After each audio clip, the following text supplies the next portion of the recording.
The United Nations Climate Conference started Monday in Kyoto, Japan. The discussion revolves around global warming and greenhouse gases. Here in the United States, the news media usually present the concept of global warming as an accepted scientific fact. According to the media research organization, 39 out of 48 stories about global warming aired on network newscasts from 1993 to 1997, simply assuming that science supports global warming theories. But as Galen Tethrow reports, there's another point of view about the whole subject. Here's the other side of global warming. The president of the Kyoto Conference set the agenda right from the meeting's opening. Developed countries should take the lead now in committing themselves to reduce greenhouse gas emissions below 1990 levels. The Earth actually produces most of these gases naturally, but industrial processes and the burning of fuels produce some of them as well. And the news media keep reminding us of what they say will happen as a result of greenhouse gases. As warming continues, the wheat belt will move north. Stifling summer heat waves come more often. Cities experience more choking pollution. Deserts grow, sea level rise, and rainfall increase. But science seems to indicate otherwise, that global warming is hype, founded on misuse of science. If it rains, it's global warming. If it's a drought, it's global warming. If it's snowing, it's global warming. If it's hot, it's global warming. Everything is now caused by our interference with the globe. Fred Smith of the Competitive Enterprise Institute blames the media for fueling the global warming myths.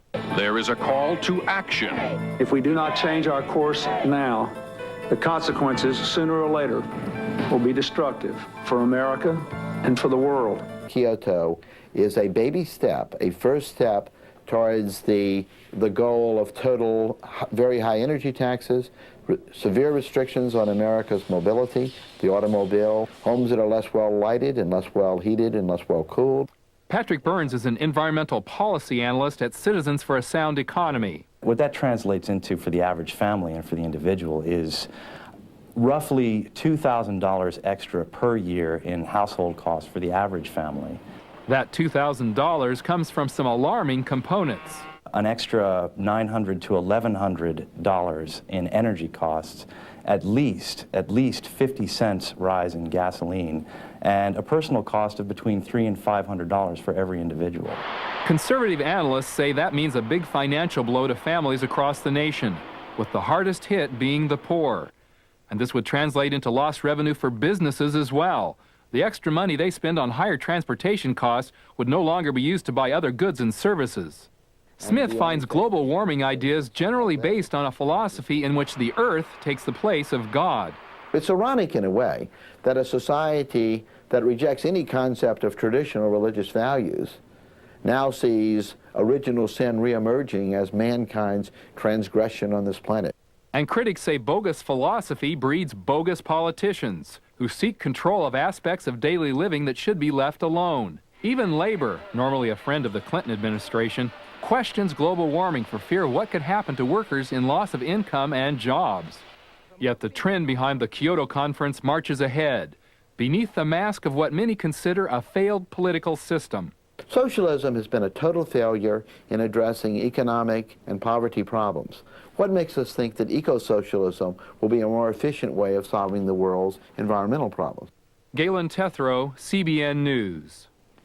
Pat, it's true. When you watch most of these media stories, they reflect the fact that they believe that global warming has something to do with what we're doing here in the environment. Well, at the extreme, Lee, they think that human beings are some kind of a parasite that is inflicted upon this earth and that therefore we are a danger. And when you see the ultimate extreme, they want to diminish population. And that comes from some of these occult thinkers way, way back when, that think ultimately we've got to move the population from about 6 billion down to about 2 billion. And they think that's all the earth can sustain. So all the concept to cut down on the birth rate, to use this hyper-Malthusian concept, is all part and parcel of this extreme environmentalism. It is very dangerous.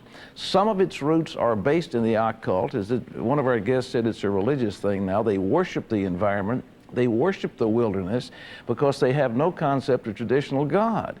And it's a very dangerous philosophy. Of course, we're for ecological balance. We're for not polluting the environment and the air. I mean, you have to be responsible to think we cannot pollute the rivers, the waters, and destroy the plant life and the animal life. But this thing has gotten way out of hand, and it's an attempt now to gain control and then reduce population. That's the ultimate goal of this, of the extreme thinkers in this thing.